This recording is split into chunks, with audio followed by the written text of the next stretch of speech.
Bismillahirrahmanirrahim. Assalamualaikum warahmatullahi wabarakatuh. Alhamdulillahirabbil alamin. Assalatu wassalamu ala asrafil anbiya wal mursalin wa ala alihi wa sahbihi ajmain, amma ba'du. Alhamdulillah, pada kesempatan kali ini kita bisa bertemu lagi. Di video kali ini kita akan membahas tentang bersyukur. Namun sebelum kita membahas lebih jauh, marilah sama-sama kita buka dengan membaca basmalah bersama-sama. Bismillahirrahmanirrahim. Syukur itu diambil dari kata syakaro yang terdiri dari 3 huruf, yaitu shin, kaf, dan ro, yang artinya syukur adalah berterima kasih. Jadi pengertian secara bahasa, syukur itu artinya berterima kasih. Sedangkan secara istilah, bersyukur adalah ungkapan terima kasih kepada Allah Subhanahu wa Ta'ala, tidak hanya melalui lisan, tapi juga melalui perbuatan-perbuatan yang kita lakukan. Dan bersyukur berarti kita harus semakin taat kepada Allah Subhanahu wa Ta'ala. Jadi ketika kita diberikan kenikmatan oleh Allah Subhanahu wa Ta'ala dan kita tidak semakin taat kepada Allah, berarti kita kufur atau tidak bersyukur terhadap nikmat-nikmat yang telah Allah berikan.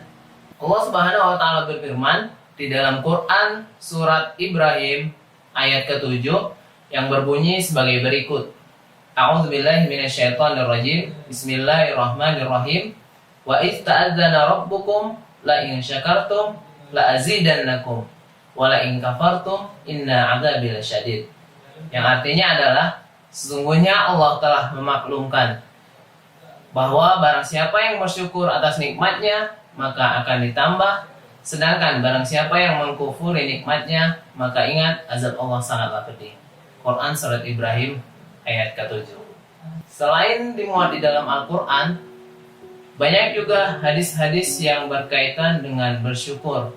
Salah satunya adalah sebuah hadis yang menceritakan tentang Rasulullah SAW. Pada waktu hidupnya, Rasulullah SAW selalu mengerjakan sholat malam sampai kedua telapak kakinya bengkak. Kemudian sang istri Ibunda Aisyah radhiyallahu anha bertanya kepada beliau, "Ya Rasulullah, kenapa engkau mengerjakan sholat malam sampai kedua kakimu bengkak? Padahal engkau telah dijamin masuk surga yang paling tinggi dan engkau telah dijamin diampunkan dosa-dosanya. Tapi kenapa engkau masih mengerjakan itu ya Rasulullah?" Kemudian Rasulullah SAW menjawab, "Tidak bolehkah aku menjadi hamba yang bersyukur?" Itulah penggalan hadis yang berkaitan dengan rahasia bersyukur. Mari kita introspeksi diri kita semua. Sekelas Rasulullah saja, beliau masih mengerjakan sholat malam sampai kedua kakinya bengkak. Padahal beliau sudah dijamin masuk surga yang paling tinggi. Beliau sudah dijamin dosa-dosanya akan diampuni sebelum dia lakukan dan sesudahnya. Beliau juga sudah dijamin manusia yang paling terbaik di muka bumi ini. Tapi beliau masih saja mengerjakan sholat malam sampai kedua kaki beliau bengkak.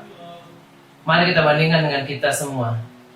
Kita Rasul bukan, Nabi bukan, surga kita belum terjamin, amal ibadah kita masih berantakan, dan kemaksiatan masih jauh lebih banyak kita kerjakan dibanding dengan ketaatan.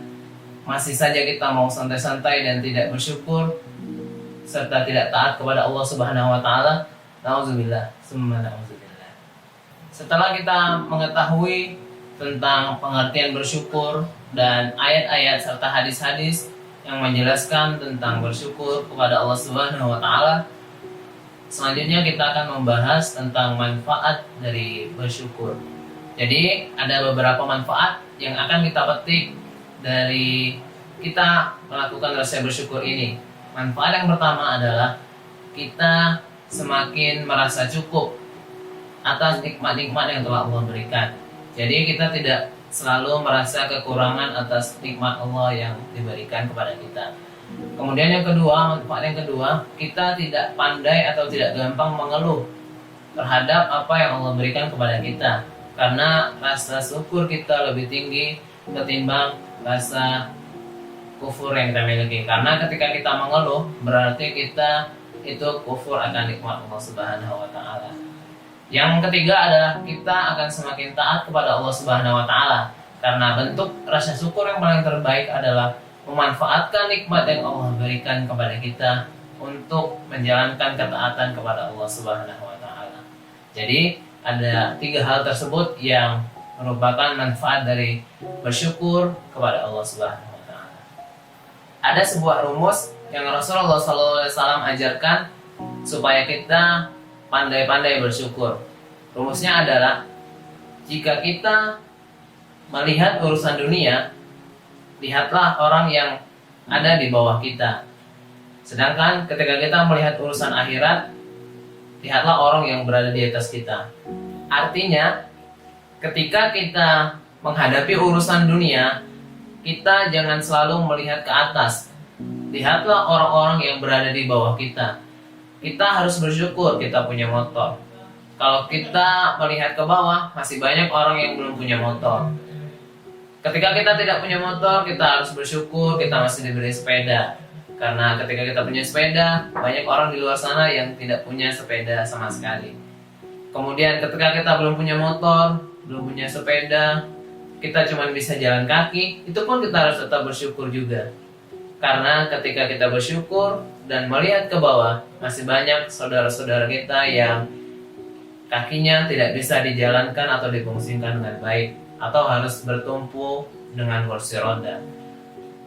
Ketika kita cuma diberi kursi roda untuk berjalan, kita pun juga harus tetap bersyukur Allah masih memberikan kita nyawa. Sedangkan masih banyak saudara-saudara kita yang nyawanya sudah dicabut oleh Allah Subhanahu wa taala. Itu untuk urusan dunia. Namun ketika untuk urusan akhirat, kita harus selalu melihat ke atas. Jadi kenapa orang yang sibuk itu masih bisa sholat tepat waktu, masih bisa menghafalkan Al-Quran, masih bisa menjalankan aktivitasnya dengan baik. Nah, jadi kita harus selalu melihat ke atas agar kita mau berlomba-lomba dan mau fastabiqul khairat, berlomba-lomba dalam kebaikan. Jadi ketika kita melihat urusan dunia, lihatlah yang ada di bawahmu.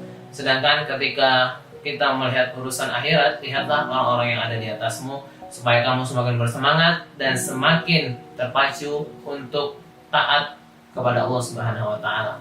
Dan yang terakhir, Rasulullah SAW pernah mengajarkan kepada umatnya tentang sebuah doa. Doa ini doa yang selalu dibaca oleh Rasulullah agar rasa syukur yang dimilikinya selalu bertambah dan bertambah, dan rasa ketaatan yang dimilikinya selalu bertambah kepada Allah Subhanahu wa taala. Apa doanya? Doanya adalah Allahumma a'inni ala dzikrika wa syukrika wa husni ibadatik. Saya ulangi sekali lagi, doanya adalah Allahumma a'inni ala dzikrika wa syukrika wa husni ibadatik. Mungkin demikian yang bisa saya sampaikan pada kesempatan kali ini. Semoga apa yang saya sampaikan bisa menjadi renungan bagi kita semuanya, dan kita bisa semakin baik lagi ke depannya dan selalu taat kepada Allah Subhanahu wa taala. Karena ketika kita tidak taat kepada Allah Subhanahu wa taala, berarti kita telah kufur akan nikmatnya dan kita akan mendapat dosa-dosa yang amat sangat banyak. Demikianlah yang bisa saya sampaikan. Kurang dan lebihnya mohon dimaafkan. Mari sama-sama kita akhiri dengan membaca hamdalah bersama-sama. Alhamdulillahirabbil alamin. Kurang lebihnya mohon maaf. Assalamualaikum warahmatullahi wabarakatuh.